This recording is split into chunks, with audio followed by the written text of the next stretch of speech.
Yeah.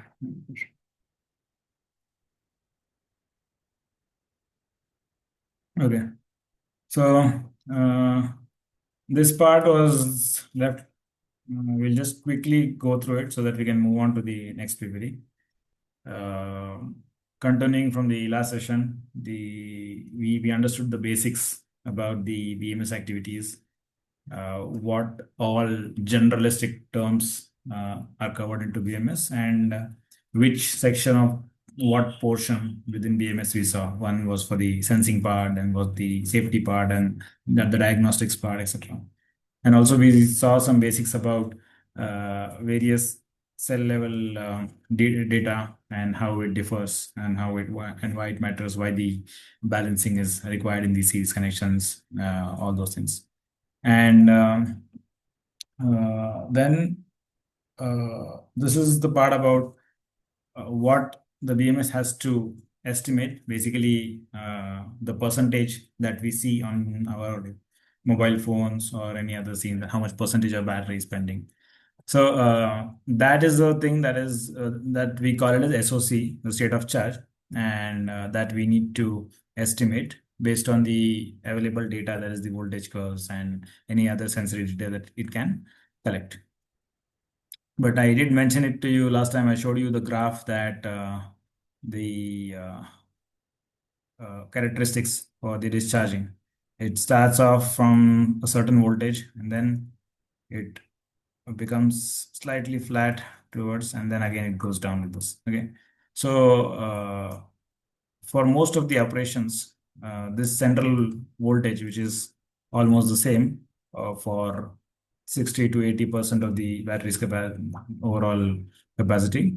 Here, the prediction becomes very difficult because then the voltage is either not dropping or it is dropping very less. And then how do you predict how much current is left?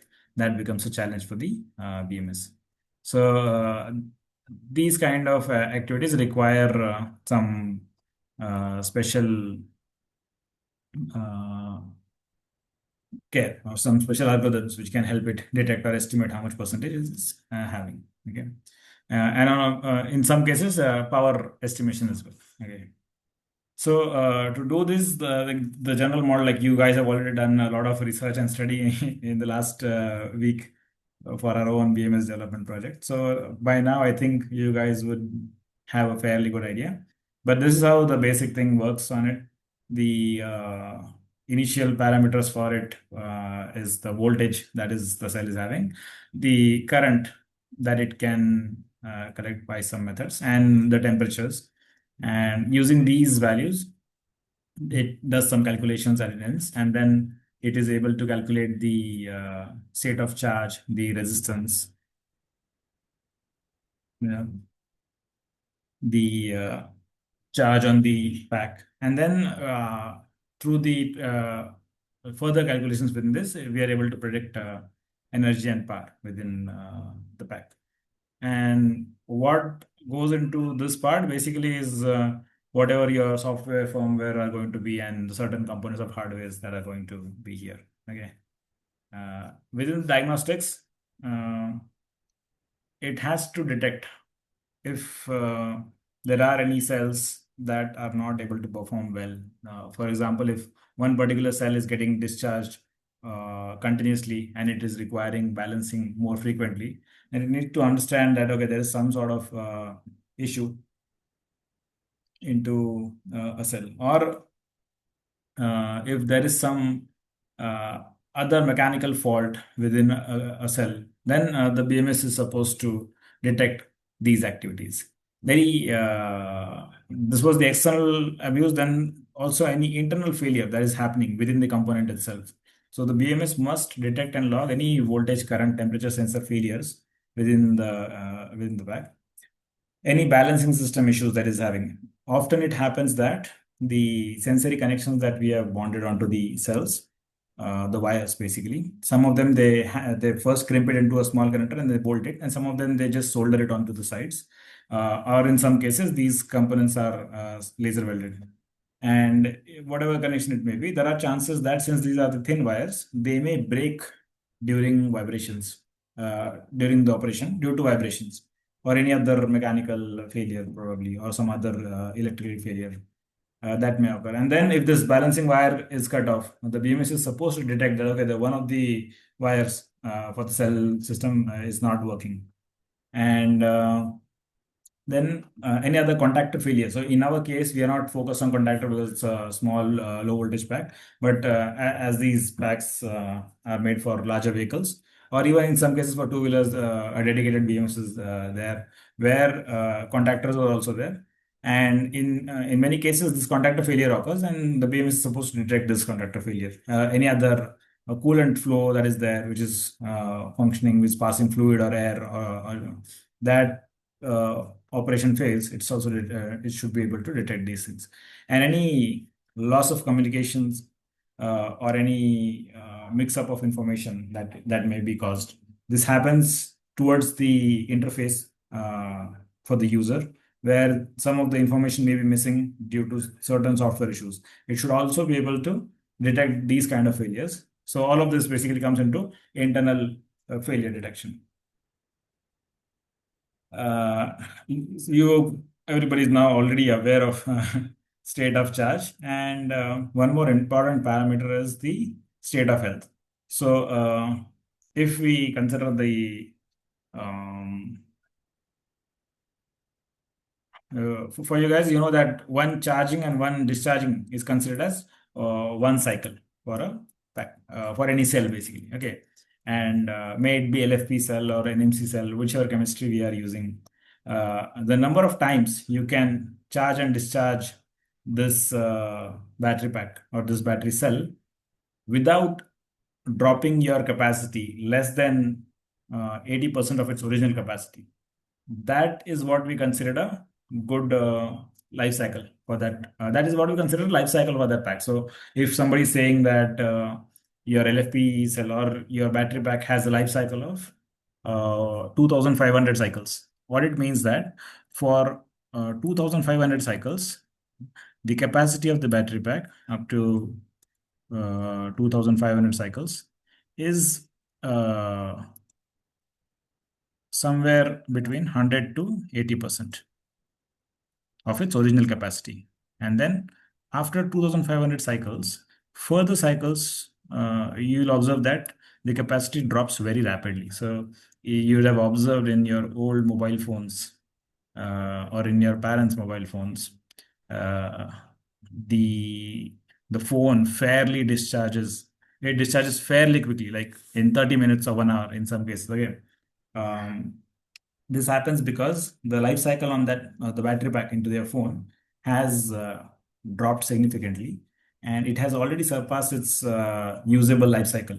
And beyond that point, the original capacity of the battery pack. So let's say if it was 5000 ampere hour, now that capacity has been dropped to only about 2000 ampere hour or something, or maybe less than that. And then this degradation uh, becomes very quick after the rated life cycle that is mentioned.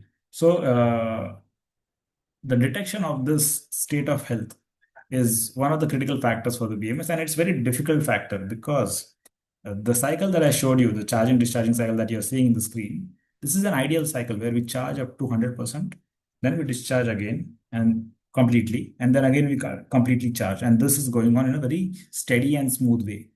But in real life, nobody follows this way, right? You will always charge your phone somewhere between 20 to 30%. And sometimes you will not fully charge your phone.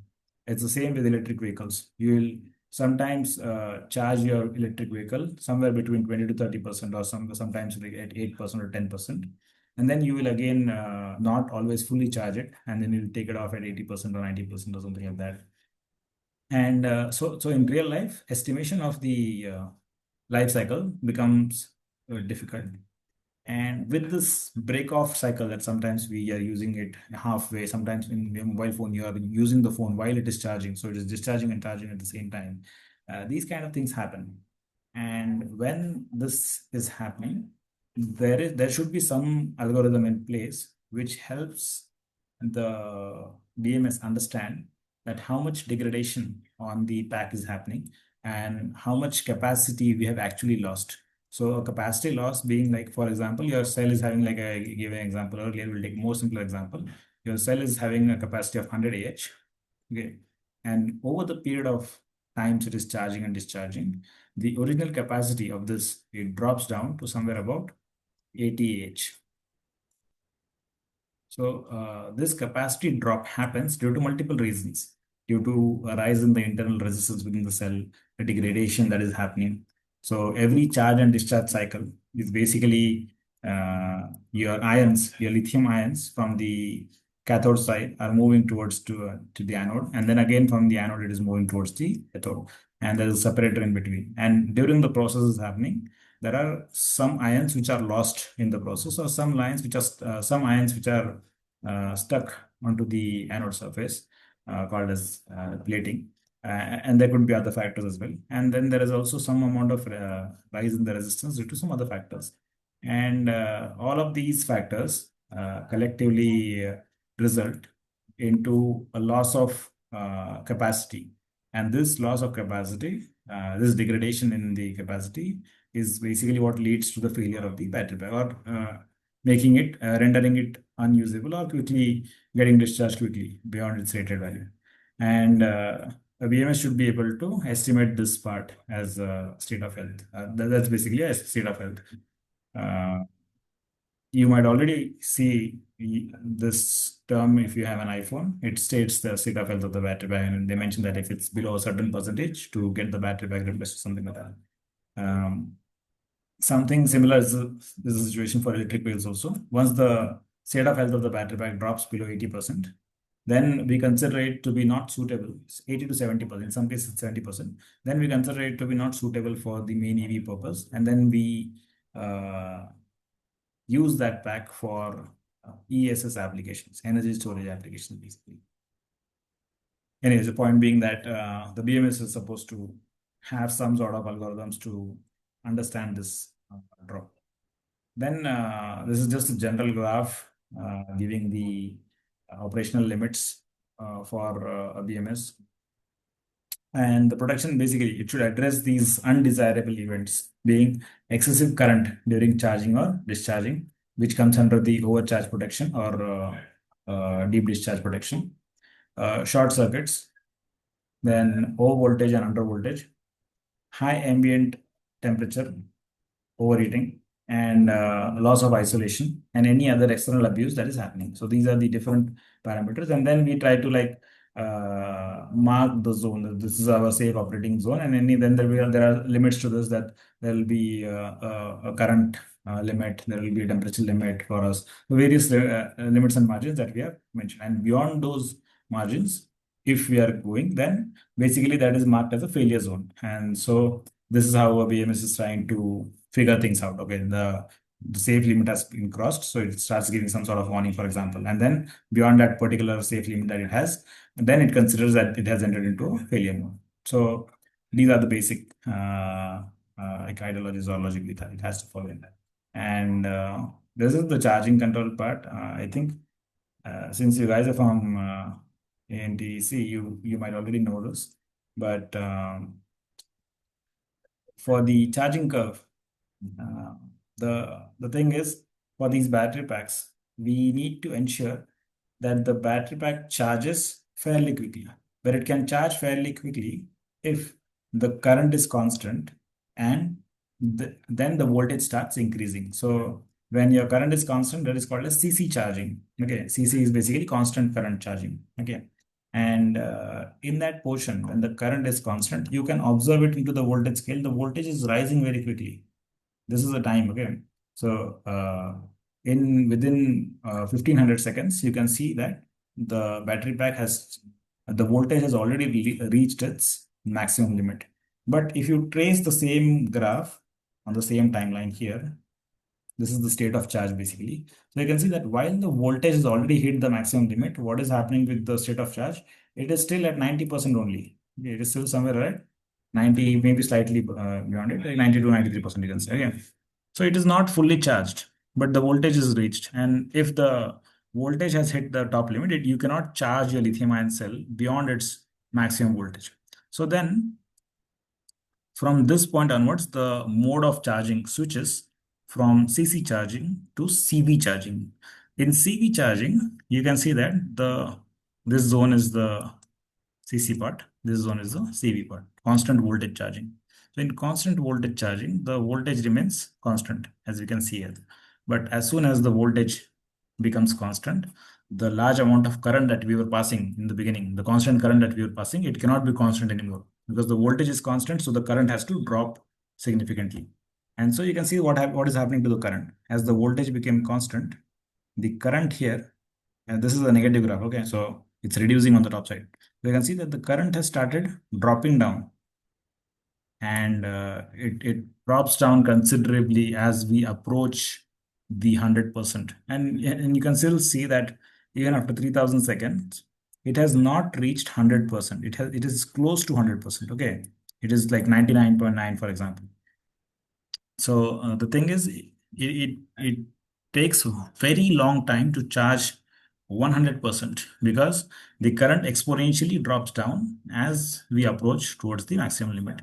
And then this basically makes it a bit difficult for us. So that's one of the reason why all of your mobile phones, all the electric vehicles, when they are stating the charging limits, they'll always mention it that 1 hour charging from 20 to 80% or up to 80% charging within 1 hour. So super fast charging up to 80%. So the reason why they say the fast charging up to 80% or between 10 to 18% or 1 hour charging between 20 to 80% is because of this limit, the fundamental limit of having switching from CC to CV. And uh, that's why nobody just straight away says that, okay, we are having 100% charging in 5 minutes or 10 minutes plan. They'll just say that, okay, we have up to 80% battery charging within 15 minutes of time. Uh, I think, like I said, for most of you guys, these things will be obvious because you come from this ENTX background. So you naturally study a few things around this part, especially around this things, but I'm not sure if battery related activities are specifically mentioned or not. These are some links basically that are used for some of the information that was provided in the presentation itself. And the whole presentation itself is based on a friend of mine. He had provided me a presentation on BMS a way back. I have mentioned his name here, Nitin Alawat. So yeah, so uh, basically this covers the initial basic like high level understanding of battery management system. Like I said, the PPT itself does not cover any deep down activities like the component level studies, understandings, challenges in EMCs or other protection related challenges or algorithms and softwares that are used within this to figure out the actual process that is supposed to be done. Right? So, yes, are there any questions?